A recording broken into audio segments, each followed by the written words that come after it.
कभी कभी आपको ऐसा लगता है कि सच बोलने से दुनिया में कोई फर्क नहीं पड़ता। मैं आशा करता हूं कि आप अपना काम ईमानदारी से कर रहे हैं, लेकिन आपका प्रयास नज़रअंदाज हो रहा है।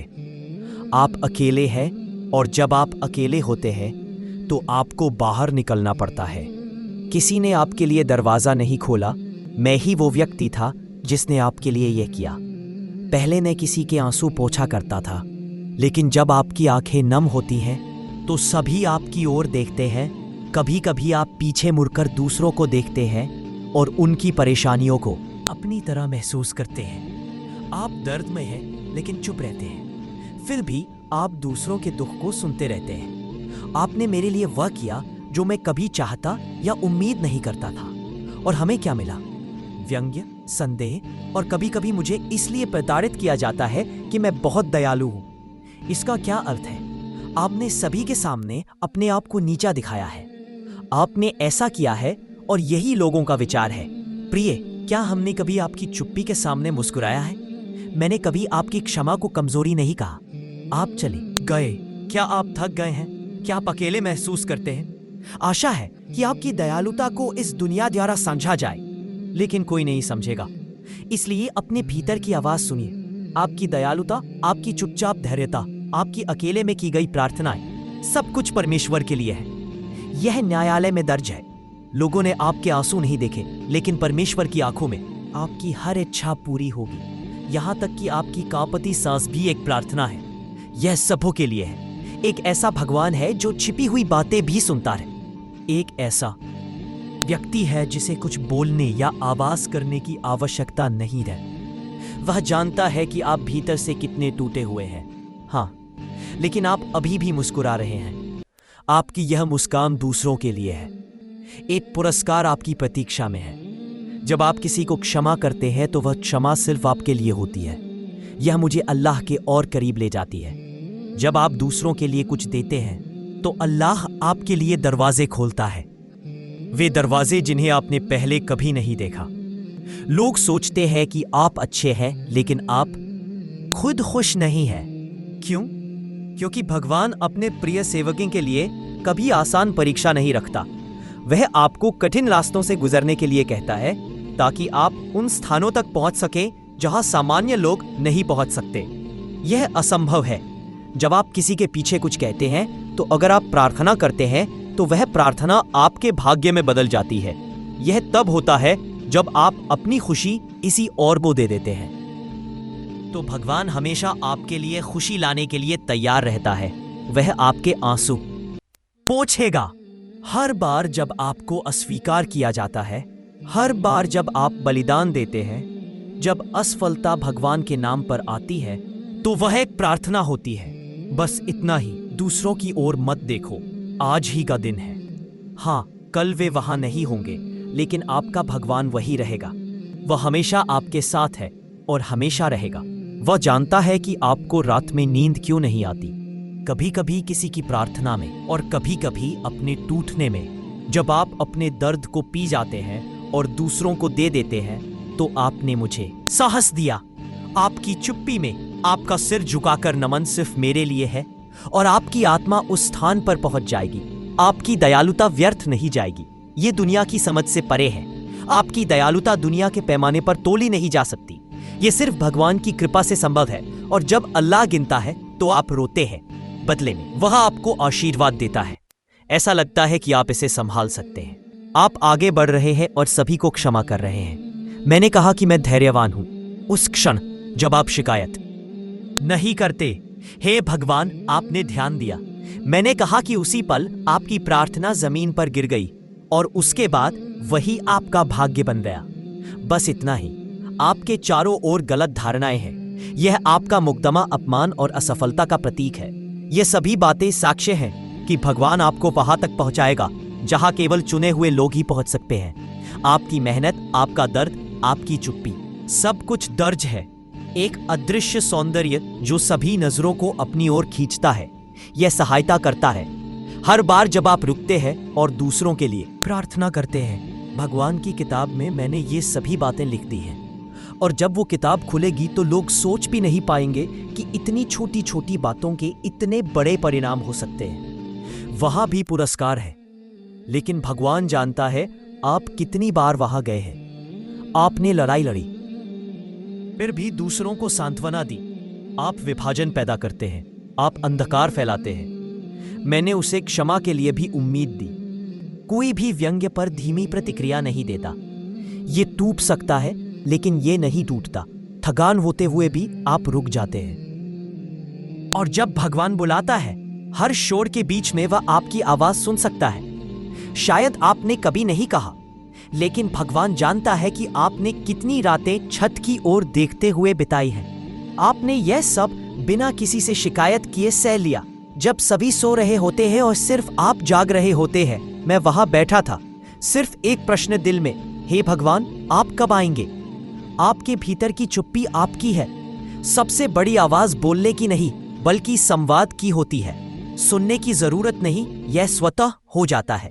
वह जो दिल की हालत जानता है और उस पर विश्वास रखता है, वह सुनता है। वह आपकी हर सांस सुनता है। क्या आप गिन सकते हैं कि आपने कितनी बार खुश रहने का नाटक किया? मैं उससे आकर्षित हूं। हर मुस्कान जो मैं देखता हूं, उन लोगों के कारण जिन्होंने आपको रुलाया। मैंने अपने ऊपर सब कुछ ले लिया। आज आपकी सारी शांति, लेकिन वे मुस्कुराते हैं। कल भी आपका धैर्य वैसा ही रहेगा। वे आज आपकी दयालुता पर हैरान रह जाएंगे। वे सोचते हैं कि यह व्यर्थ है। कल वे आपसे मदद मांगेंगे। आप देखे जाएंगे, क्योंकि दिल भगवान से जुड़ा है।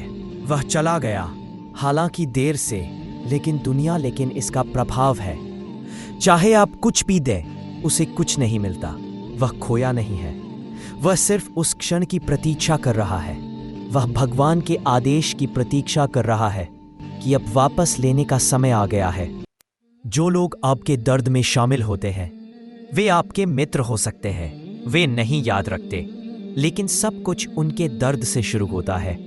आपकी हर सांस आपके लिए आशीर्वाद बन गई है। आपका आशीर्वाद आपको शामिल नहीं करता। मैं आपकी नीयत की पवित्रता के लिए प्रार्थना करता हूँ। सब कुछ भगवान के भंडार में सुरक्षित है और उसका खजाना कभी खत्म नहीं होता। वह देखता है कि आप अपनी खुशी को हर पल कैसे बढ़ाते हैं। आप अपने दिल की रक्षा करने के बजाय दूसरों के दिल पर राज कर सकते हैं। मैं अपने घाव को कैसे छुपा सकता हूँ और दूसरों को दिखा सकता हूँ। उसने मुझे दवा दी। सब कुछ प्रार्थना है। आपकी नीयत सही है, यही मामला है। भगवान आपकी निगरानी कर रहा है। लोग आपको नहीं समझते। कोई आपसे कहता है कि आप कुछ नहीं बदल सकते।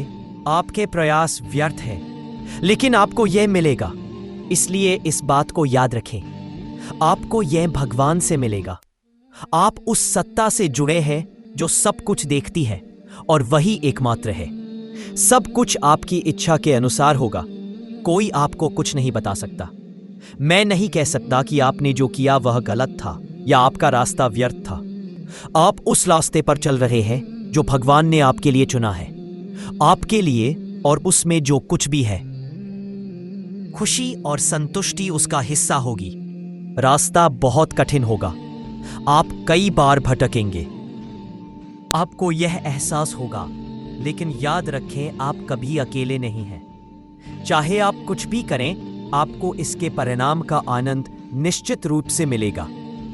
वह हमेशा के लिए रहेगा। मैं कभी भटकूंगा नहीं। प्रभु के मार्ग में प्रत्येक सूक्ष्म विवरण समाहित है। प्रत्येक छोटा प्रयास, प्रत्येक ईमानदार कोशिश, एक दिन आप खुद को ढूंढ लेंगे। क्या आप सोचते हैं कि आप इसके योग्य हैं? आपके सभी प्रयास, आपकी सभी प्रार्थनाएं, सभी विचार, सब कुछ प्रभु तक पहुंचता है और एक दिन आपको एहसास होगा कि यह आपके अपने प्रयास का परिणाम है। यह फल देने के बारे में है, किंतु देने का तरीका महत्वपूर्ण है। वह स्वयं निर्णय लेगा। उसका मार्ग उसके ज्ञान पर आधारित होगा। आगे बढ़ते रहिए, परंतु वह आपके साथ सदैव विद्यमान है। कोई भी आपको आपके आप से अधिक नहीं जानता। आपने कितना संघर्ष किया है, कोई भी आपसे अधिक संघर्ष नहीं कर सकता। मुझे नहीं पता कि गिरने के बाद आप कब उठेंगे, कब आप बिना आशा के धैर्य रख पाएंगे। हाँ, यदि आप कुछ महसूस करते हैं तो कृपया मेरी बात मानिए। वह आपके हृदय में सदैव विराजमान है। यही आत्मिक आवाज का प्रभाव है। वह सदैव आपके साथ है। वही आवाज, ये आपकी कमजोरी नहीं बल्कि आपकी शक्ति है। बार बार देखा है। शायद आप सोच रहे हो क्यों मैं? शायद आपको लगे कि आप धोखेबाज हैं। टूटे दिलों को सांत्वना कैसे दी जाए और मैं ऐसा क्यों ना करूं। किंतु यह ईश्वर का सबसे गहन रहस्य है। वह आपको अपनी ओर बुला रहा है। वह आपको दुनिया के बाकी हिस्से से अलग कर रहा है, क्योंकि वह आपको दुनिया के अन्य लोगों की तरह नहीं देखता। वह आपको एक मोती की तरह पॉलिश कर रहा है। वह बाहर है, सभी केवल चमक देखना चाहते हैं, किंतु प्रभु आपके आत्मा की रक्षा चाहता है। आप अपने आसपास के तेज को देखने में समय व्यतीत करते हैं। यदि समय रहते पहचान लिया जाए तो आप उसका सामना नहीं कर पाएंगे। आपके आंसुओं उसकी दया को आकर्षित करते हैं। जब आप उससे बात करते हैं और केवल दो ही होते हैं, जब आप बिना किसी से बात किए शिकायत करते हैं, यदि आपने ऐसा किया है तो आपकी आत्मा सर्वाधिक केंद्रित अवस्था में होती है। आप पास हो गए हैं। सभी आपकी परीक्षा का अवलोकन कर रहे हैं, किंतु प्रभु आपके धैर्य पर भरोसा कर रहा है। हाँ, लोग आपकी परिस्थितियों पर हंसते हैं, किंतु प्रभु आपकी परिस्थितियों के पीछे छिपा है। भाग्य को समझिए और जब सभी दरवाजे बंद हो जाएं, जब हम वहां पहुंचते हैं, एक दरवाजा खुलता है। चाबी केवल प्रभु के हाथ में है और केवल उसी के लिए। दरवाजा उसी द्वारा देखा जा सकता है जिसके पास सब कुछ है। प्रारंभ में मैंने सब कुछ छोड़कर उस पर भरोसा किया। आपको लगता है कि आपकी शांति खो गई है, किंतु सत्य यह है कि आपकी शांति अब भी विद्यमान है। वह प्रभु की देखरेख में है। वह उसे उस क्षण तक ले जाएगा जब आपका हृदय शांति पाएगा, तब वह इसे आशीर्वाद समझ पाएगा। अतः ऐसा न सोचें कि आप पीछे छूट गए हैं। ऐसा न सोचें कि लोग आपको नहीं समझते, क्योंकि जिसने आपको दिया है वही आपको समझता है। उसने मुझे आपकी प्रत्येक भावना का साक्षी बनाया है। आपका सफर किसी गंतव्य की खोज नहीं है, बल्कि यह प्रभु की ओर लौटने का मार्ग है, जो हर क्षण हर स्थान पर आपके साथ है। और जो लोग आशीर्वादों की सराहना नहीं करते, वे पीछे छूट जाएंगे, कृपा से वंचित रह जाएंगे। बहुत कम ऐसे लोग होते हैं जो अपने मन को ईश्वर की इच्छा के अनुसार चलाते हैं। वे साझेदार बन सकते हैं। शेष सभी या तो अपनी भावनाओं का अनुसरण करते हैं या दुनिया का। आप शोर में खो गए हैं। यदि आप चाहते हैं कि आपका मन आपका हो, यदि यह प्रार्थना है, तो प्रभु को याद करते हुए प्रार्थना करें। उसे शुद्ध करें, क्योंकि हृदय अल्लाह से जुड़ा है। तब कोई प्रसार नहीं होगा, कोई भ्रम नहीं होगा। हृदय जब अल्लाह से जुड़ जाता है, तब आप दुनिया के सभी शोर के बीच शांति पा सकते हैं। एकाकीपन आपको नहीं डराता, बल्कि वह एकाकीपन में सबसे बड़ी सांत्वना पाता है, क्योंकि वहां वह खुद को पाता है और लोग महसूस करते हैं कि वे प्रभु से मिल रहे हैं। यही आपकी वास्तविकता है। आप क्यों सोचते हैं कि मैं इसे नहीं देखता? क्या मुझे वहां होना चाहिए? क्यों? हर बार जब मैं खुद को वहां देखता हूं, मुझे समझ आ जाता है। अतः सुनिए, मैं तब तक ध्यान नहीं दूंगा। यह तब तक जारी रहेगा जब तक इरादे में ईमानदारी बनी रहेगी। लक्ष्य तब तक पूरा नहीं होगा जब तक भाग्य में प्रभु का नाम न लिखा जाए। देखिए, दुनिया के लिए काम करना बहुत थकाऊ है, किंतु जो काम अल्लाह की प्रसन्नता के लिए किया जाता है, वह आपको शक्ति प्रदान करता है। जब आप यह समझ लेंगे, तो आपको एहसास होगा कि आपका एकमात्र लक्ष्य सफलता है नहीं, किंतु हमें अल्लाह को ऐसा करने की क्षमता सौंपनी होगी। यदि मैं आपको कुछ अद्भुत करने के लिए चुन सकता, तो आपका ध्यान स्वतः केंद्रित रहता। आपके लिए सबसे दुखद बात यह है कि अल्लाह ने आपको सबसे अधिक दिया है। वह इसे मजबूत करेगा और इसे अपने अधिकार में ले लेगा, किंतु स्थिति यह है कि आपको उस अवसाद के दौर में भी धैर्य रखना होगा, क्योंकि प्रत्येक अव्यवस्था के बाद सजावट होती है। हाँ, प्रत्येक अंधकार के बाद ही प्रकाश प्रकट होता है। हाँ, अब आप सोच रहे होंगे, किंतु मुझे कैसे पता चलेगा? मुझे बताइए कि क्या मैं सही दिशा में जा रहा हूं। अतः याद रखिए कि जब आपका हृदय शांत होने लगे, तब शुरुआत कर दीजिए। जब आप शिकायत करने में कमी महसूस करें और यदि आप शुक्र की कमी महसूस करें, तब आप रात के अंधेरे की उदासी महसूस करें। मुझे एकाकीपन में प्रवेश करने की आनंद की अनुभूति होती है।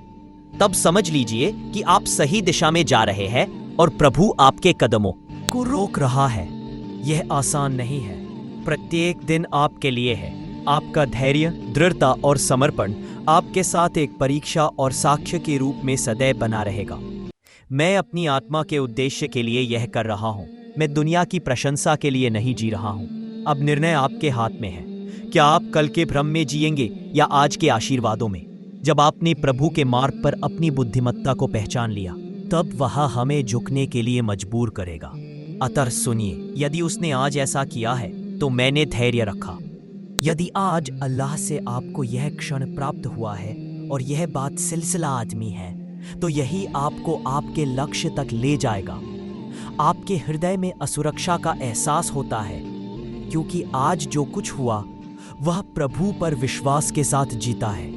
वह हर चिंता से मुक्त हो जाता है। उसका मार्ग उसका अपना है। अल्लाह के कारण सब कुछ अपने आप में आसान होने लगता है। वह अपने इरादे की स्पष्टता की जांच करता है। जब प्रभु आपकी देखरेख कर रहा हो तो आपको चोट लग सकती है। दुनिया के कैमरे, क्या वे मूल्यवान या प्रशंसनीय है? आवश्यक नहीं। तब आप इसे हर जगह देख सकते हैं। आपने उस जगह तक प्रकाश फैलाया जहां पहले केवल अंधकार था। यही कुछ हुआ। देखिए, जीवन एक यात्रा है और वह यात्रा आपको दो ध्वनियों के बीच ले जाएगी। एक आवाज कहेगी कि मैं थक गया हूं, मैं और नहीं कर पाऊंगा, और दूसरी वह आपके कान में फुसफुसाएगी, थोड़ा और चलो, अल्लाह तुम्हारी देखभाल करेगा। हाँ, आपका काम हमेशा यही रहेगा कि आप दूसरी आवाज सुने जब भी आप थक जाएं। इसलिए झुक जाइए, क्योंकि जब कोई दुनिया से ऊब जाता है तो वह किसी के सिवाय अल्लाह से प्रार्थना नहीं करता, और कोई भी उसे सांत्वना नहीं दे सकता। एकाग्रता कोई कौशल नहीं है, कोई अनुप्रयोग नहीं है, कोई छल नहीं है। ये प्रार्थना है जिसमें एक व्यक्ति अपने विचारों को पूरा कर सकता है। अपनी सभी चिंताओं को इरादे की धारा में बह जाने दीजिए। हाँ, यही आपके मन का कबिला भी हो सकता है। केवल आपके वास्तविक संकल्प को छोड़ दीजिए। अल्लाह की इच्छा के बाहर कुछ भी नहीं होता। अतः देखिए, आपका हृदय भी उदास होने लगेगा। आपके विचार भी एक स्थान पर केंद्रित होने लगेंगे और आपका उद्देश्य आपको उस ओर खींचने लगेगा और वह आपके पास आने लगेगा। क्योंकि जिसने अपने हृदय और मन को संभाला, उसने अपना सारा हृदय अल्लाह को समर्पित कर दिया और उसे किसी और की सहायता की आवश्यकता नहीं है। अब रुकिए और सुनिए। बिना उद्देश्य, बिना गंतव्य के कुछ नहीं होगा। उद्देश्य एक आवाज है। आपकी आत्मा की आवाज आपको प्रतिदिन कहीं ले जाएगी। वह मुझे खींचती है, कभी असुविधा के रूप में, कभी दर्द के रूप में, कभी आंसुओं के रूप में, कभी प्रश्नों के रूप में, कभी एक मधुर फुसफुसाहट के रूप में। यह समान है। ये वह आवाज है जिसे लोग अक्सर नजरअंदाज कर देते हैं, क्योंकि वे दुनिया के शोर में खो जाते हैं। आत्मा की मधुर आवाज उन्हें छूती है, किंतु वे उसे नहीं सुन पाते। किंतु एक दिन आप उसे देखेंगे। उस दिन आप अपनी आवाज को पहचान लेंगे। लक्ष्य केवल दुनिया पर विजय पाना नहीं है, तब यह पूजा बन जाता है। यही आध्यात्मिकता दुनिया के उद्देश्य को पूरा करती है। यह कोई दौड़ नहीं, बल्कि स्वर्ग की सीढ़ी है। और जान लीजिए कि आत्मा की आवाज कभी ऊंची नहीं होती, वह बहुत कोमल आती है, सुबह की तरह। एक संत की प्रार्थना के समय आजान की धारा की तरह, आंसुओं की तरह, अंधेरे में प्रभु के लिखे शब्दों की तरह एक रहस्य है। उसे सुनने के लिए आपको भी चुप रहना होगा। भीतर जाइए। मुझे यह करना है। मुझे उन प्रश्नों को स्वीकार करना होगा जिनसे आप भाग रहे हैं। और जब आप अपनी आत्मा की आवाज का अनुसरण करें, तब आपके कदम आगे बढ़ने लगेंगे। यद्यपि दुनिया कहती है कि आप धीमे हो रहे हैं, किंतु प्रभु जानता है कि आप सीधे उसकी ओर जा रहे हैं। हाँ, आत्मा की आवाज और आध्यात्मिक उद्देश्य दोनों जब मिलते हैं तो प्रकाश उत्पन्न करते हैं और वह आपके मार्ग को प्रकाशित करेगा। अपने विचारों को प्रभु की दया से जोड़िए और वह आपको उस स्थान पर ले जाएगा जहां नाम नहीं रहता, किंतु प्रभाव स्थायी रहता है। देखिए, लक्ष्य तक पहुंचने का मार्ग बहुत सीधा है। नहीं, सड़कें टूटी हुई और अवरुद्ध हैं। थके हुए श्वासों और आशा के बीच वे बह जाते हैं, और केवल वही इन सभी चीजों का सामना कर सकता है जो ऐसा कर सकता है, जो धैर्यवान है। हाँ, आध्यात्मिक धैर्य। धैर्य का अर्थ केवल शांत बैठे रहना नहीं है। मेरा हृदय सदैव कहता है, प्रभु मेरे साथ है और वह मुझे कभी नहीं भूलेगा। धैर्य वह सबसे बड़ी संपत्ति है जब आप सब कुछ खो चुके हो, फिर भी आप कहते हैं अल्हम्दुलिल्लाह, क्योंकि आप जानते हैं कि जो कुछ भी प्रभु ने ले लिया वह आपका था।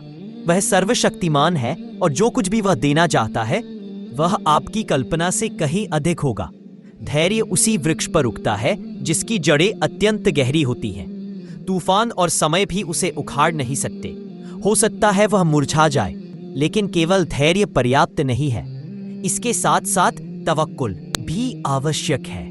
तवक्कुल का अर्थ है, मैंने अपनी पूरी कोशिश कर ली, अब केवल प्रभु ही मेरी सहायता कर सकता है।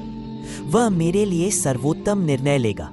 तवक्कुल का अर्थ यह नहीं है कि जो होगा वह होकर रहेगा, बल्कि इसका अर्थ है उस पर विश्वास करना। चाहे जो भी हो, प्रभु कहता है, मैं तुम्हारे दर्द के कारण और तुम्हारे कल्याण के लिए यह सब कर रहा हूं। तवक्कुल उस यात्रा का प्रकाश है जहां मैं मार्ग नहीं देख पाता, लेकिन मेरा हृदय कहता है, चलो प्रभु तुम्हारी प्रतीक्षा कर रहा है, आगे बढ़ो। यात्रा में देरी, बाधाएं और असफलताएं आएंगी, लेकिन जो व्यक्ति धैर्य और दृढ़ संकल्प के साथ आगे बढ़ता है उसे सभी सुख अंततः प्राप्त होते हैं।